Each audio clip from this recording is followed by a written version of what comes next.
Examination Buddha पर आप सभी का स्वागत है। आज के इस वीडियो में हम टॉप 20 क्वेश्चंस करेंगे फिजिक्स के लिए।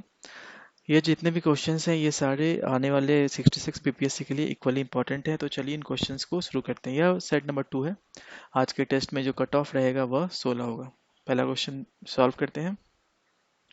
एक्सरे उत्सर्जन का उल्टा प्रभाव क्या है निम्न में से? Reverse effect of X-ray emission is. अभी 2-3 सेकेंड का पॉज लिया और इसका उत्तर करें। एक्सरे प्रोड्यूस कैसे होता है? जब high speed electron high atomic weight वाले सब्सटेंस को जब हिट करता है तो एक्सरे प्रोड्यूस होता है। तो इसका उल्टा यहाँ पर करेक्ट आंसर है फोटो इलेक्ट्रिक। फोटो इलेक्ट्रिक में क्या होता है? फोटो इलेक्ट्रिक तब होता है जब जो रेडिएशन है किसी सरफेस से क्या होती है, एमिट होती है। एक्सरे जो है, एक्सरे का जो इन्वर्स फिनोमेना होता है वो होता है फोटो इलेक्ट्रिक इफेक्ट। 1 नैनोमीटर कितने के बराबर होता है? तो इसका करेक्ट आंसर है 1 nanometre is equal to 10⁻⁹ 10⁹ metre, -9 metre. आपको यह याद होना चाहिए। बीपीएससी में इससे प्रश्न पहले पूछा जा चुका है। अगला क्वेश्चन देखते हैं। और ये जो नैनोमीटर, इसका इस्तेमाल कहाँ होता है? इसका इस्तेमाल होता है नैनो टेक्नोलॉजी में, नैनो टेक में इसका इस्तेमाल होता है। सापेक्ष घनत्व की इकाई क्या है? रिलेटिव डेंसिटी जो है उसका यूनिट क्या होता है? रिलेटिव डेंसिटी कहते हैं density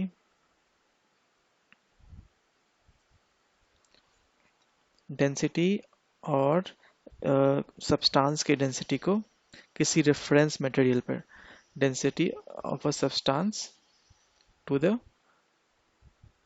density of reference material.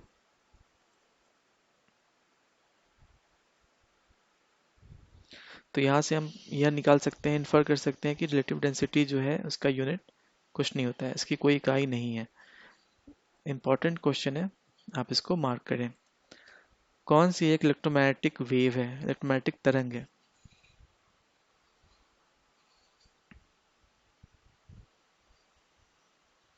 इसका करेक्ट आंसर हो जाएगा कैथोड।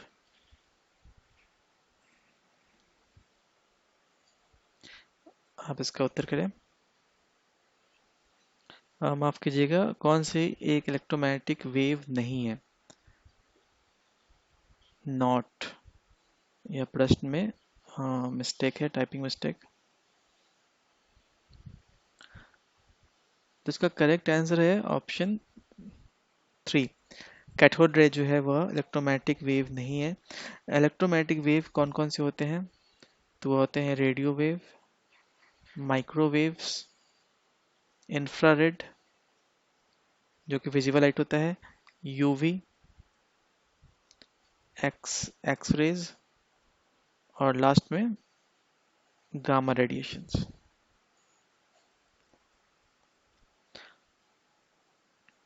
नेक्स्ट क्वेश्चन देखते हैं। एक ताजा अंडा जब खारे पानी में रखा जाता है या रखा जाएगा तो क्या प्रभाव आएगा? जब आप एक फ्रेश अंडे को जो पानी में रखते हैं, नॉर्मल वाटर में, प्लेन वाटर में, तो अंडा जो है डूब जाता है। जब इसको आप नमक वाले पानी में डालेंगे तो नमक डालने से पानी का जो है डेंसिटी, घनत्व बढ़ जाता है, जिसकी वजह से जो है अंडा क्या होता है, तैरने लगता है, फ्लोट करेगा।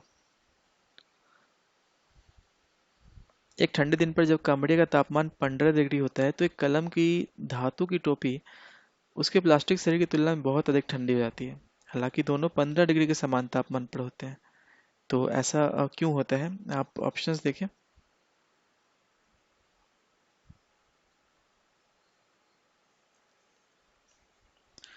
तो इसका करेक्ट आंसर हो जाएगा, जो धातुएं होती हैं वह गुड कंडक्टर्स ऑफ हीट होती हैं, इसकी वजह से जो है ऐसा प्रतीत होता है।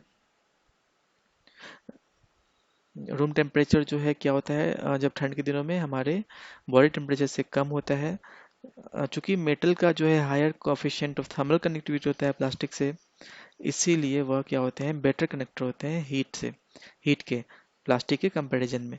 तो इसलिए जब हम टच करते हैं मेटालिक कैप को तो जो है हीट हमारे फिंगर से मेटल के कैप में जल्दी फ्लो करता है as compare to plastic body.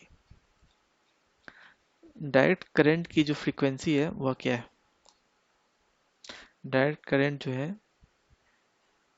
वो ऐसा होता है, उसमें कोई पल्सेटिंग नेचर नहीं होता है। अगर हम एसी करंट की बात करें तो एसी करंट जो है यह होता है, ये डीसी करंट होता है। तो अगर आप फोटो से भी देखेंगे तो इसमें जो है एक यूनी स्ट्रक्चर, इसका यूनी लाइन है जिसमें वेवलेंथ नहीं है, वेवलेंथ नहीं है तो फ्रीक्वेंसी नहीं है। तो यहाँ पर जो है हमेशा फ्रीक्वेंसी डायरेक्ट करंट का क्या होगा? 0 होगा। एक तरल का तापमान 32 डिग्री फ़ारेनहाइट है, तो सेल्सियस तापमान में इसका कितना होगा? महत्वपूर्ण क्वेश्चन है, ये एग्जाम में बार बार पूछा जाता है। इसके लिए फॉर्मूला होता है, आप बिल्कुल याद कर लें। फ़ारेनहाइट में अगर कन्वर्ट करना हो अगर आपको, तो सेल्सियस में जो टेम्परेचर दिया गया हो इंटू 9/5 में आपको 32 जोड़ना है। ये अगर आपको फ़ारेनहाइट में कन्वर्ट करना है। अगर इसकी जगह सेल्सियस में कन्वर्ट करने के लिए पूछा जाए तो इसका होता है फ़ारेनहाइट -32 इंटू 5/9। हमें क्वेश्चन में यह पूछा गया है सेल्सियस स्केल, सेल्सियस तापमान पूछा गया है। तो यहाँ देखेंगे फ़ारेनहाइट दिया गया है 32, तो हम यहाँ पर 32 प्लेस कर देंगे। 32 - 32 गुना 5/9।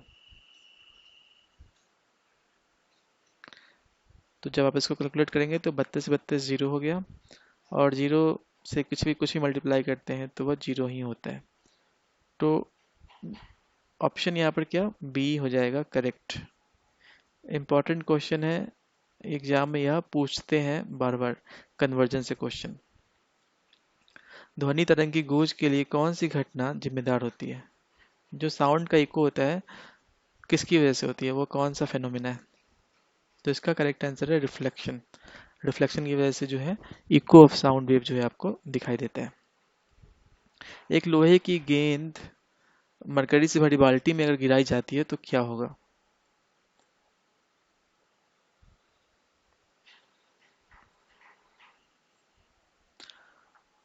तो एक बाल्टी है, इसमें जो है भरा हुआ है मरकरी, पारस से ये बाल्टी भरी है, और अगर इसमें आप लोहे का गेंद गिरा देंगे तो यह क्या करेगी? इसके ऊपर तैरेगी, तैरने लगेगी। ऐसा क्यों होता है? क्योंकि जो लोहा है, मरकरी है, इसका डेंसिटी हाई होता है, डेंसिटी हाई होता है इसका। तो ऑप्शन 2 यहाँ करेक्ट होगा। बादल किस कारण से वायुमंडल में तैरते हैं? तो यह तैरने का जो कारण होता है क्योंकि उनका घनत्व जो है वह कम होता है, लो डेंसिटी होता है। निम्न से किसने न्यूटन से पूर्व ही बता दिया था कि सभी वस्तुएं पृथ्वी की ओर गुरुत्वाकर्षित होती हैं? न्यूटन से पहले बताने वाले जो व्यक्ति हैं वह कौन है? वह है ब्रह्मगुप्त। ऑप्शन 4। निम्न तापमापियों में से किसे पाइरोमीटर कहा जाता है? ये जितने थर्मामीटर्स दिए गए हैं ऑप्शंस में, आप बताएं कि किनको, इसमें से कौन जो है पाइरोमीटर कहलाता है?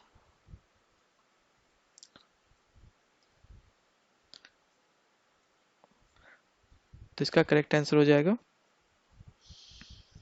ऑप्शन 2। विकिरण तापमापी, रेडिएशन टेम्परेचर थर्मामीटर को कहते हैं पाइरोमीटर्स। और पाइरोमीटर्स क्या होता है?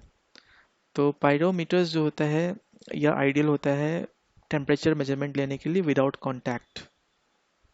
जैसे कि आप जो इंफ्रारेड थर्मोमीटर्स देखते हैं, इम्पॉर्टेंट क्वेश्चन है, जो कोरोना में आज आपको देखते होंगे कि एक जो टेम्परेचर नापते हैं, बंदूक शेप का एक होता है इंस्ट्रूमेंट, और आपके सर पे या हाथ पे वो इंडिकेट करके टेम्परेचर नोट कर लेते हैं।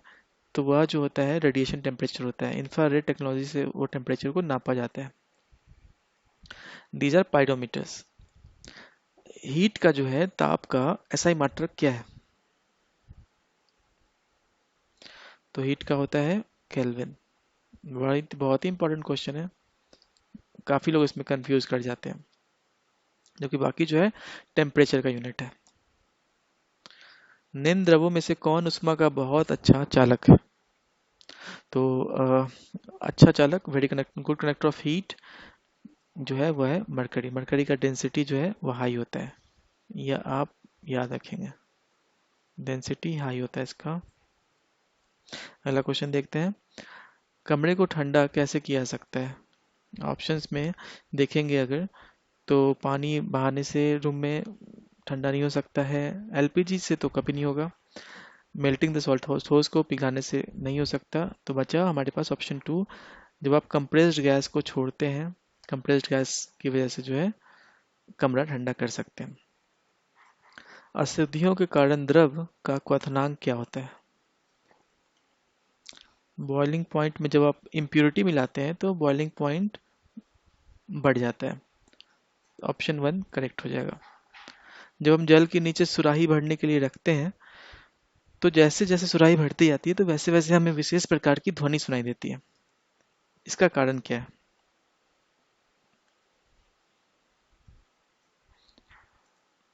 Important question. तो जब भी आप सुराही भरते हैं तो आपको सुनाई देता होगा कि साउंड जो है, जैसे जैसे पानी भरता है तो हमें सुनाई देता है कि पानी भरने वाला है, ऐसा हमें फील होता है।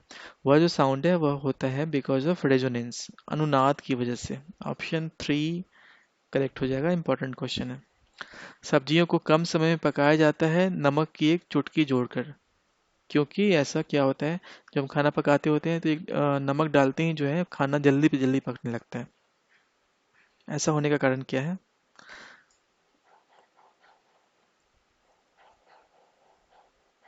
तो ऐसा इसलिए होता है कि जब भी हम नमक डालते हैं तो उससे, नमक एक टाइप का इम्प्योरिटी है, जब हम नमक डालते हैं तो बॉइलिंग पॉइंट जो है पानी का बढ़ जाता है और उसकी वजह से जो है खाना जल्दी पकने लगता है।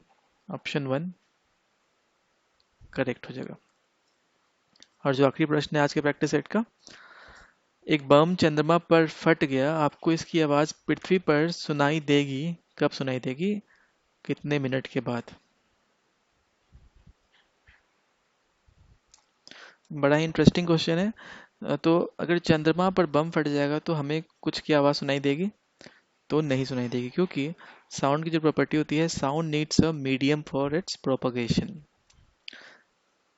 तो अगर आप मीडियम नहीं है तो साउंड जो है ट्रेवल नहीं करती है। तो इसीलिए जो है यहाँ पर हमें ऑप्शन डी करेक्ट होगा, हमें ध्वनि नहीं सुनाई देगी। पर अगर आपसे पूछ लिया जाता है कि फ्लैश जलाते हैं, अगर वहां से हम लाइट चमकाते हैं चांद से, तो क्या हमें अर्थ पे दिखाई देगा? तो इस केस में आंसर बिल्कुल राइट हो जाएगा। आप अपने आंसर्स मिलाएं और हमें कमेंट बॉक्स में बताएं कि आपने कितना करेक्ट किया है। हम आशा करते हैं कि आपको यह प्रैक्टिस सीरीज अच्छा लग रहा होगा। जितने क्वेश्चन सारे एक पर एक महत्वपूर्ण प्रश्न है, आने वाली परीक्षा के लिए बहुत इंपॉर्टेंट होगा। इंपॉर्टेंट है कि आप इन पीडीएफ को अपने साथ रखें और आपके पास एक अच्छा खासा कलेक्शन तैयार हो जाएगा। PDF examination Buddha Telegram channel पर मिल जाएगा आपको, वहाँ जाएं और टेलीग्राम में जाकर सर्च करें एग्जामिनेशन बुद्धा, वहाँ पर आपको चैनल मिलेगा, ज्वाइन कर लें। वहाँ पर आपको सारी पीडीएफ अपलोडेड कर दिए जाते हैं। एग्जामिनेशन बुद्धा जो है टेस्ट सीरीज चला रहा है, टेस्ट सीरीज मॉडर्न हिस्ट्री और बिहार स्पेशल के लिए। आपको अगर बीपीएससी का प्रीलिम्स निकालना है तो याद रखिए कि आपको जो है प्रैक्टिस सेट जितना हो सकता है आप बनाएं और ज़्यादा फोकस मॉडर्न हिस्ट्री पे रखें। प्रायोरिटी वाइज पढ़ाई करें, पहले मॉडर्न हिस्ट्री कर लें, फिर उसके बाद साइंस करें, बिहार स्पेशल करें, पॉलिटी करें, ज्योग्राफी करें, क्योंकि जिससे ज़्यादा क्वेश्चन आता है आप उस पर ज़्यादा फोकस करेंगे तो बेटर रहेगा। हमारे पास समय काफ़ी कम है, 27 दिसंबर जो है डेट प्रस्तावित है, तो 3 महीने से भी कम का समय है। तो अपनी पढ़ाई को बिल्कुल जोड़ दें और ध्यान लगकर पढ़ाई करें, फोकस रखें, फोकस बरकरार रखें। लक्ष्य बहुत बड़ा है, लक्ष्य की तरफ सोचिए और खुद को सेल्फ मोटिवेट करें, इससे ही आपकी लक्ष्य की प्राप्ति होगी। इसके साथ ही इस वीडियो को समाप्त करते हैं। अपना ध्यान रखें और अपना समय देने के लिए थैंक यू। Take care.